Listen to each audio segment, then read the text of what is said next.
Another video. The reason for me making this video tonight is just because I actually got this brought up to me in my comment section from another viewer. He just sent me a comment saying, you know, what is up with this year's Tour de France and what's up with disc brakes, and then he linked me this gentleman's channel, Durianrider, which he has a great channel. I don't want to even, I'm not even using any thing against him personally. I'm just showing the footage that I'm just going to talk about the footage that he's actually showing, where he's saying, you know, disc brakes are failing, all stuff like this, and all these pro riders are crashing because of the fact of disc brakes, and they're locking up because of heat and because of the fact that how when it gets too hot they stick, and when they're riding and downhill and they're crashing. He brings up all these points, and it's very subjective, and that's the thing I don't like, is because obviously you know, everyone can have their opinion, everyone can make, you know, and choose a ride they want to ride. But you can't sit here and say that he's showing literally sprint footages of some guy on a rim brake beating another guy in a disc brake, but just because of the fact that he has rim brakes, or he shows a guy descending down a hill of the Tour de France, he's showing the Tour de France stage 1 crash of Alphilippe going downhill, and or this gentleman right here, where's that, right here? Conditions with skinny little of him going down the hill right there and crashing into that because it was raining, because of the fact that he tapped his brakes on there. I mean, I chalk this up to this. I'm gonna tell you guys right now. It's the Tour de France. This is the Super Bowl of cycling events. So what's gonna happen with these riders, young riders who want to get paid more, everything like that? They are going to send it way harder than what they normally do. Yes, they are all pro riders. Yes, they're all experienced riders. But when they're looking for seconds of time, when they're looking for that camera footage, when they're looking for that next contract, when they're looking for that next team to be on or to get this name brand, because they know the whole country's watching this, they're sending down these descents that they're maybe not familiar with at the time. There's rain, there's adrenaline, there's all this team in front of them, and they're sending it. They'll take the risk that they wouldn't take in training. So yes, they're going to do training rides, but these people have been on training rides right here more than you know, they've been on these bikes with disc brakes for forever. You can't say that they're going down these descents and be like, oh, these bikes are causing them to crash and stuff like that. It's not the case. I mean, I can count back on countless Tour de France rides or whatever it is, and say like this video right here for 2018. I think he's on disc brakes, but this isn't because his brake locked up on him. This is because this guy is descending as fast as he possibly can and going for gold and racing to win the stage or whatever to get ahead of time. And he's underestimating what's coming ahead, and he's just trying to get as much time. So let's watch right here. I'll just show right here. He's going around the corner super fast. Doesn't expect it. It's not because his brakes locked up on failed. No one with rim brakes would be able to make that turn either. He's just sending it way too hard. Doesn't realize the corner, and that's what happens. I mean, it doesn't matter if you have disc brakes, rim brakes, or whatever. These guys have adrenaline. They're sending it super hard. And he keeps on this gentleman right here, Durianrider, saying disc brakes are failing. They're causing it to heat up. They're causing to be with the heat is causing the pistons to push in and lock up and causing your wheel to skid out. Yes, that could be true for SRAM because they use dot fluid and that fluid expands with heat. But what happens really is that these riders are pro riders. They're going to get new bikes. They're going to get brand new brakes. They're going to get brand new stuff, brand new rotors. And the mechanics are top of the line, top of the world.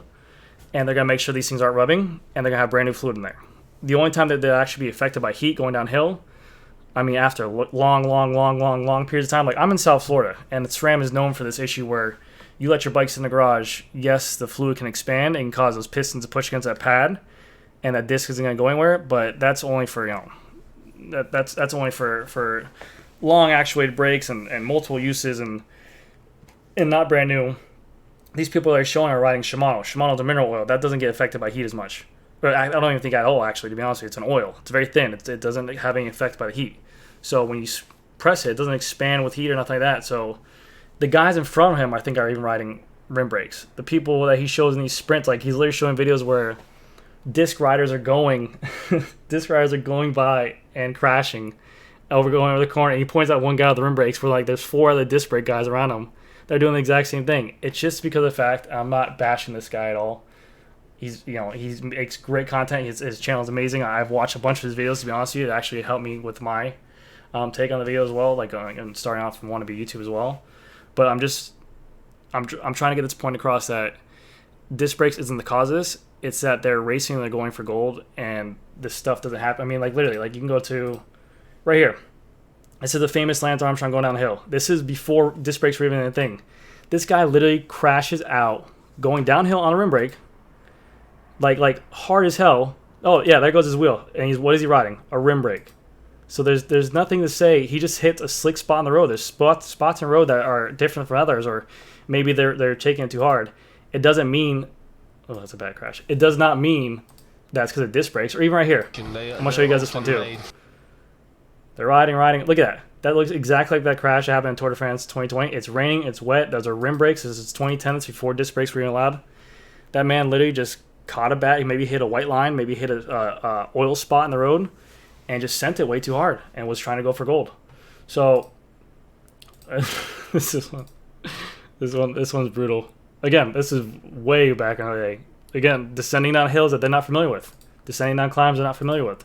Sending and taking the risk and going for gold for that stage, for that little bit of camera time, does not mean that disc brakes are causing their wheels to lock up and does not make them a worse rider. Disc brakes can be adjusted right. They will not have rub. Their mechanics will take care of this. He showed a video of Julian Alaphilippe where his through axle was stuck. Yes, he was in a crash. His through axle probably got bent inside there and it's causing it to come out. I mean, that can happen. I've seen bikes get hit by cars where their wheels and their forks are bent, and the only thing keeping it straight is the wheels inside there. As soon as I hit the wheel out of the bike, their forks completely go back to normal. So, or they're bent to shit. So when a crash happens, yeah, your through axle can bend in there. The benefit to disc brakes is, I'll tell you why they're faster right off the bat. Disc brake to rim brake. I'm gonna tell you, the through axle on a disc brake is thicker and will provide more lateral stiffness than a quick release low rod. So it's not going to bend. It's a threaded through axle. It's wider. It's stiffer. It's going to give you more power laterally. Here, I mean, disc brake rubbage, you can have rim brake rubbage. You can have crashes where, I mean, if you're going to sit there and just judge every single, this is just a rant, I'm sorry, but if you're going to sit there and just judge every single disc brake crash that happened in the tour or failure because of the fact that disc brakes, you can do that on every single mechanical failure for a chain dropping, for a Di2 not shifting right, or like I've seen countless times where Contour gets off his bike and throws his bike because he's pissed at it. You can't sit there and bash and say, oh, those chains suck. You know, it's just very subjective, and they're huge accusations just to say that disc brakes just suck. So, again, I'm not attacking this gentleman. His channel is great. I just got this brought up to me in the comment section, and I saw the video that he did on it. And then the guy's like, I even gave him a response like, hey, you know, he's very subjective. You know, I think this is just his opinion. He even says in his video, he's not against anti-disc. You know, it's just the way the market's going. Yes, I believe that people do prefer rim brake. I'm in Florida. I do like rim brakes better as well. But disc brakes are just going to be there. That's just the way the market's going. That's what the industry wants to do, and that's what the companies are going to do. But I don't have anything against this guy. I think he makes great content. I just want to give my take on it because I actually got this question a lot. I did a video on a lace sprint with the rim brakes, and people were like, rim brakes for life. I mean, if they're adjusted right, you don't have any issues. I work on both of them. As a mechanic at a store, I prefer rim brake all day because it's way easier for me to throw a cable on a brake, and that's it. But again, this is just my view on it, my take on it. If you guys listen to this whole thing, feel free to let me know what you guys think down in the comments below. If you guys think I'm completely wrong, that's fine as well. This sport is very subjective. It's very opinionated. You can't sit here and there's so many different options. You can't say this company's right, this company's wrong, that chainring's right, this gear ratio is right. Everything is personalized to you, and it's all preference to you. So whatever feels good for you might not feel good for someone else, and that's fine. Don't crucify them for it, you know? So that's my take on it. Let me know what you guys think about it in the comment section. Sorry about this rant. I'm not hating on you all, Durianrider. I love your content. You're a great guy. I was just using you as a reference to show your disc brake videos, which you make great footage. I'm not lying, man. I appreciate everything. So thank you guys so much for watching. Let me know if you guys found this information helpful. I mean, it's just subjective again to me. This is my opinion on it too. So don't take it right or wrong. I'm not trying to say I'm right or wrong. I'm just telling you how I feel in the situation and me working on disc brakes personally. So let me know what you guys think down in the comment section, and I will see you guys in the next video. Thank you. Bye.